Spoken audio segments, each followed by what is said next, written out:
Hello students, welcome to guidance গুরু চ্যানেলে তোমাদের সকলকে স্বাগত। আশা করি প্রত্যেকেই ভালো আছো এবং প্রত্যেকেই সুস্থ রয়েছো। এসএসসি এমটিএস পরীক্ষার ফর্ম ফিল আপ গতকাল থেকেই শুরু হয়েছে।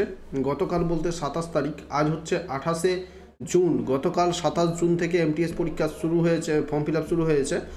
আজ তোমাদের জন্য আজ হচ্ছে 28 জুন, আজ তোমাদের জন্য একটা নোটিফিকেশনের ভিডিও করে দিয়েছি যে কত ভ্যাকেন্সি আছে। প্রায় 8,300 শূন্য পদে এমটিএসের ভ্যাকেন্সি বেরিয়েছে। তো প্রচুর ভ্যাকেন্সি আছে, কিন্তু তোমরা যারা এসএসসি এমটিএসের জন্য প্রিপারেশন নিচ্ছিলে এতদিন, তোমাদের জন্য সুখবর, আরও প্রিপারেশনকে জোরদার করে দাও। তোমাদের অক্টোবর নভেম্বর মাসে পরীক্ষা হবে। তা হাতে তোমরা কত সময় পেয়ে যাচ্ছ? 3 থেকে 4 মাস হাতে সময় পেয়ে যাচ্ছ। এই 3 থেকে 4 মাস যত ভালো করে পড়তে পারবে, নিজেরা পড়ার চেষ্টা করো, এদিক সেদিক না দৌড়ে নিজেরা পড়ার চেষ্টা করো। সব থেকে বেশি টাইম নিজের 100% দিয়ে পড়ার চেষ্টা করো, ঠিক আছে? তাহলে কিন্তু অবশ্যই সফলতা আসবে। প্রিভিয়াস ইয়ারগুলো পুরোটা কমপ্লিট করো, বারবার বলছি, প্রিভিয়াস ইয়ারগুলো কমপ্লিট করো। ইংলিশ এবং জিকে দুটোরই প্রিভিয়াস ইয়ার কমপ্লিট করো, ঠিক আছে? চলো শুরু করব আজকের ক্লাস। আজ আমরা করব 18-10-2021 সালের ফার্স্ট শিফটের যে জিকেগুলো এসেছিলো সেগুলো আমরা করব আজ। তো মন দিয়ে দেখতে থাকো। প্রত্যেক দিন সন্ধ্যে 7টায় এই ক্লাসটা আমাদের হচ্ছে।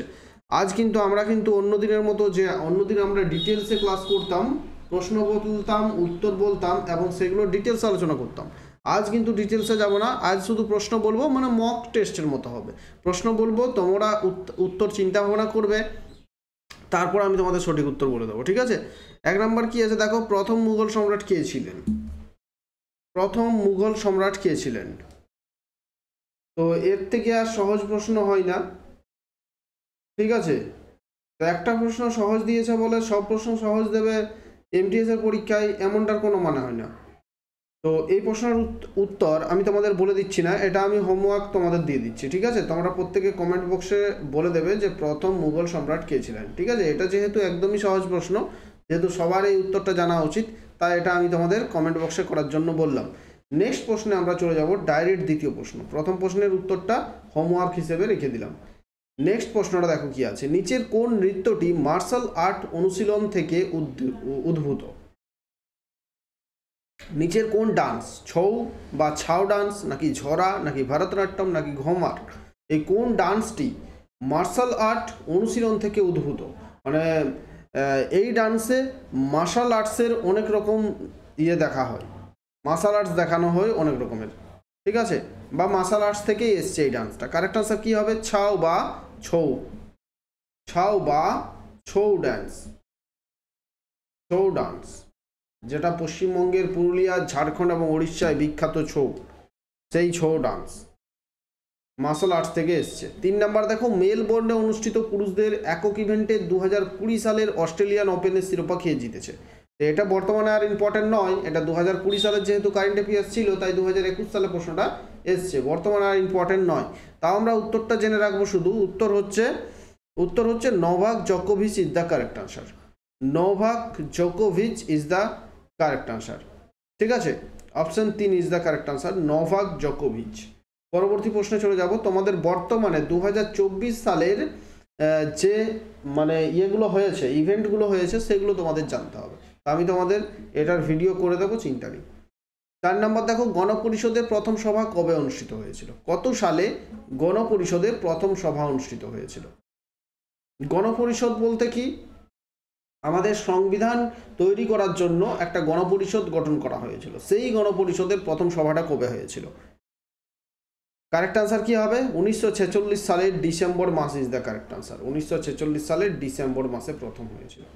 5 নম্বরে চলে যাব, নিচের কোন মহাসাগর পৃথিবীর তৃতীয় বৃহত্তম মহাসাগর? পৃথিবীর যে 5টা মহাসাগর, তার মধ্যে থার্ড লার্জেস্ট মহাসাগর কোনটি? তৃতীয় বৃহত্তম মহাসাগর কোনটি? কারেক্ট আনসার হচ্ছে ভারত মহাসাগর is the correct answer. Bharat মহাসাগর হচ্ছে পৃথিবীর তৃতীয় বৃহত্তম মহাসাগর। আজ হচ্ছে চলো নেক্সট প্রশ্নে চলে যাব আমরা। 6 দেখো, নিচের কোনটি মোট দেশজ উৎপাদনের অন্তর্ভুক্ত? কোনটি মোট দেশজ উৎপাদনের অন্তর্ভুক্ত? মানে আমাদের দেশীয়ভাবে যে মোট উৎপাদন হচ্ছে, তার অন্তর্ভুক্ত নিম্নের কোনটি? ব্যবহৃত পণ্য বিক্রয়, বিনিময় পণ্য এবং পরিষেবা, চূড়ান্ত পণ্য বিক্রয়, পেমেন্ট স্থানান্তর করুন। কারেক্ট আনসার হবে চূড়ান্ত পণ্য, যে চূড়ান্ত পণ্য বিক্রয় হচ্ছে সেটাই হচ্ছে আমাদের দেশজ উৎপাদনের অন্তর্ভুক্ত।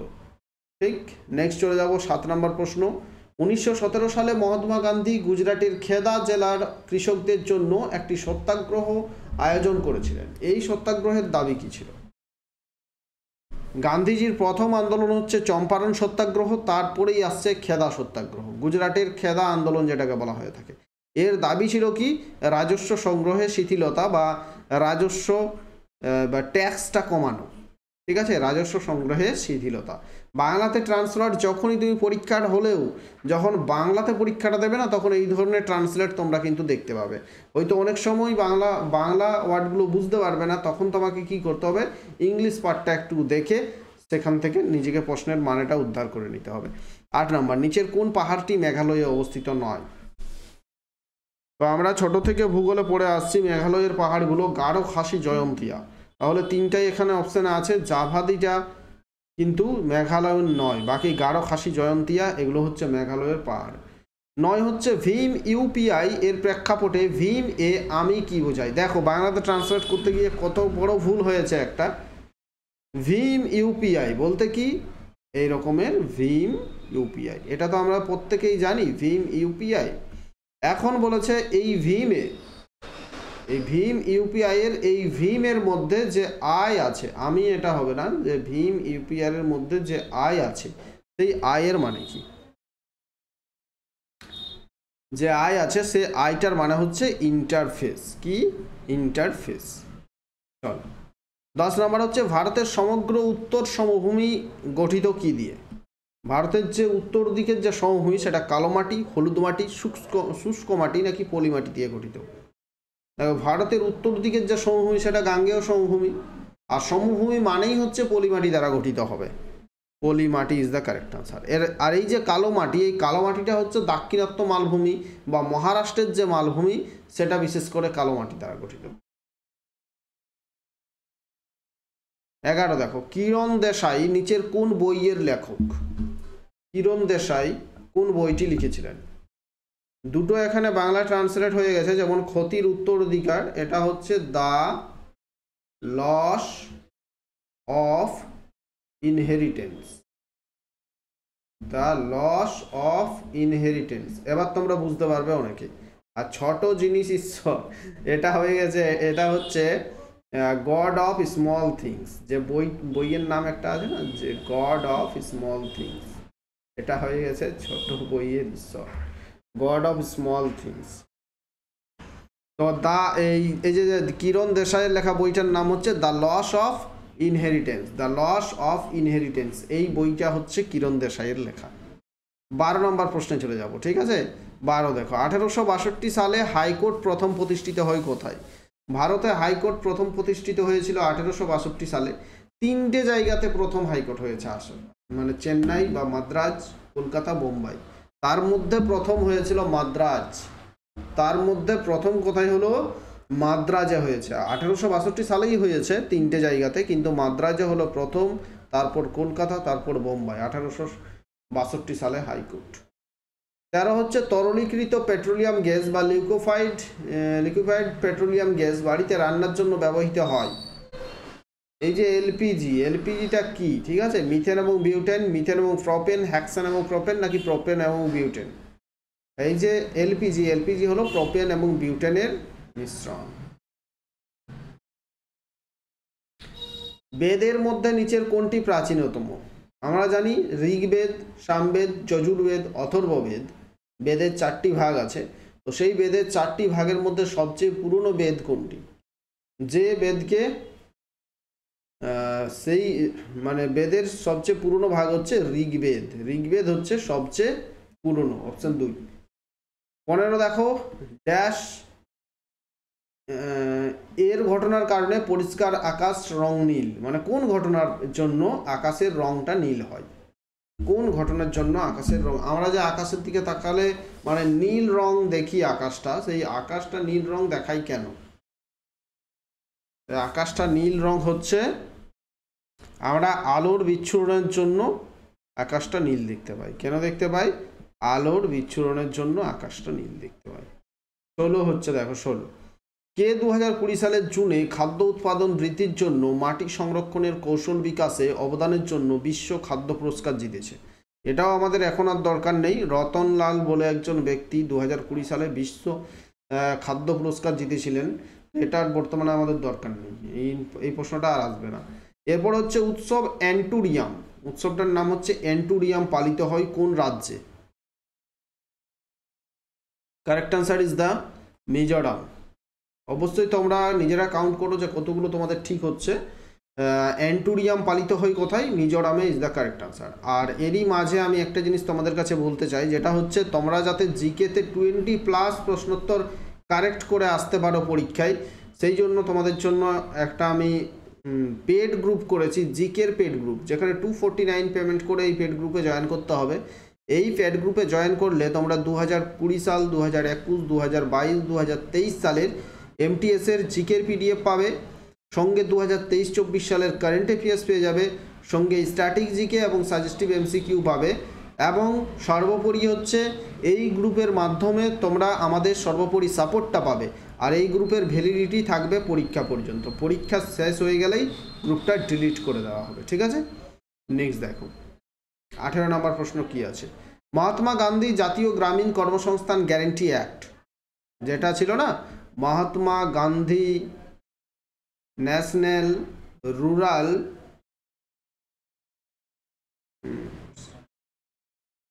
এমপ্লয়মেন্ট অ্যাক্ট, যেটা ছিল মানে মনরেগা যেটাকে বলা হয়ে থাকে, মহাত্মা গান্ধী জাতীয় গ্রামীণ কর্মসংস্থান গ্যারেন্টি অ্যাক্ট,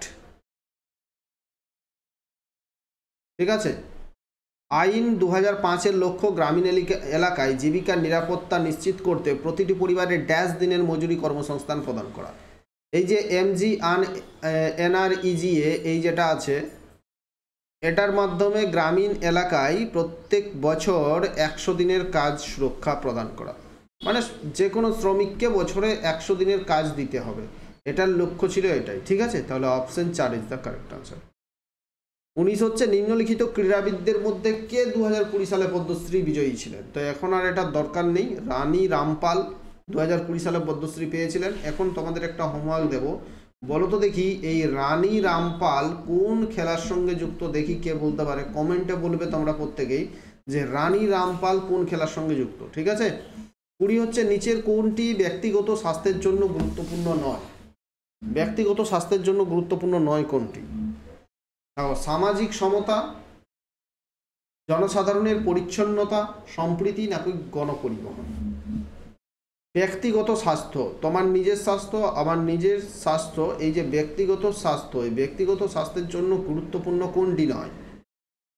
সামাজিক সমতা, এটা তো গুরুত্বপূর্ণ। জনসাধারণ পরিষ্কার পরিচ্ছন্ন থাকতে হবে, জনসাধারণ, এটাও গুরুত্বপূর্ণ। সম্প্রীতি বজায় রাখতে হবে, এটাও গুরুত্বপূর্ণ। কিন্তু গণপরিবহন এই ব্যাপারটা গুরুত্বপূর্ণ নয়। কেন নয়? মানে গণপরিবহন বলতে কি একসঙ্গে পরিবহন, ট্রেনের মাধ্যমে আমরা পরিবহন করব, এর দ্বারা মানে ব্যক্তিগত স্বাস্থ্যের ব্যাপারে কোনো মানে এর সঙ্গে রিলেশন নেই। তাহলে অপশন 4 কারেক্ট আনসার হবে। এই ধরনের প্রশ্ন এলে একটু বুঝে তোমাদের উত্তর করতে হবে, ঠিক আছে? 21 দেখো, ভারত সরকার কোন সালে প্রতিবন্ধী আইন পাস করে? প্রতিবন্ধী আইনটা ভারত সরকার কত সালে পাস করেছিল? কারেক্ট আনসার হবে 1995। 1995 সালে ভারত সরকার প্রতিবন্ধী আইন পাস করে। 22 দেখব, ইথানোয়িক অ্যাসিড হিমবাহ অ্যাসিটিক অ্যাসিড নামেও পরিচিত। মানে ইথানোয়িক অ্যাসিডের একটা বৈশিষ্ট্য তোমাকে এখানে বলতে হবে। ইথানোয়িক অ্যাসিড সহজেই স্ফটিক হয়ে যায়, শীতকালে উদ্বায়ু হয়, ঠান্ডা জলবায়ুতে জমে যায়, নাকি শীতকালে এটি তরল থাকে? ইথানোয়িক অ্যাসিড এটা ঠান্ডা জলবায়ুতে জমে যায়, এর বৈশিষ্ট্য হচ্ছে এটা। 23 নাম্বার হচ্ছে এসএসসি এমটিএস পরীক্ষায় বেশি বেশি করে তোমাদের নাম্বার, জিকেতে ইংলিশতে নাম্বার তোলার একটাই উপায় আছে, প্রিভিয়াস ইয়ার করা। প্রিভিয়াস ইয়ার ছাড়া কোনো মতেই সম্ভব নয়। যেই পরীক্ষা নেক না কেন, টিসিএস পরীক্ষা নেক, পিসিএস পরীক্ষা নেক, যেই পরীক্ষা নেক, তোমাদের এটা কিন্তু প্রিভিয়াস ইয়ার করতেই হবে। নিম্নলিখিতগুলির মধ্যে 1978 সালে ভারতের প্রধানমন্ত্রী কে ছিলেন? 1978 সালে প্রধানমন্ত্রী কে ছিলেন বলতে হবে। 1978 সালটা হচ্ছে সেই সময়কালটা, মানে যে সময় ওই রোলিং প্ল্যান হয়েছিল না, সেই সময়টা। না না, রোলিং প্ল্যান না, 4 বছর পরে প্ল্যানটা বাদ দিয়ে দেওয়া হয়েছিল, সেইটা কোনো একটা ধরো, তাহলে এটা ছিলেন মোরারজি দেশাই ছিলেন সেই সময়। কে ছিলেন? মোরারজি দেশাই। 24 মানে যে সময়টা ইন্দিরা গান্ধী হেরে যায়, তারপর রাজীব গান্ধী আবার আসছে, এই সময়টা 24 নাম্বার দেখবো আমরা। নিচের কোনটি একটি জটিল পদার্থ যা উদ্ভিদের গঠনগত শক্তি প্রদান করে? Cellulose, xylem, phloem, cytoplasm. এই যে জাইলেম, এটা তো একটা কলা, ফ্লোয়েম একটা কলা, সাইটোপ্লাজম একটা অঙ্গাণু, কোষের অঙ্গাণু, কিন্তু এখানে জটিল পদার্থ উদ্ভিদের গঠনগত শক্তি প্রদান করে, এটা হচ্ছে সেলুলোজ। ঠিক আছে, সেলুলোজ।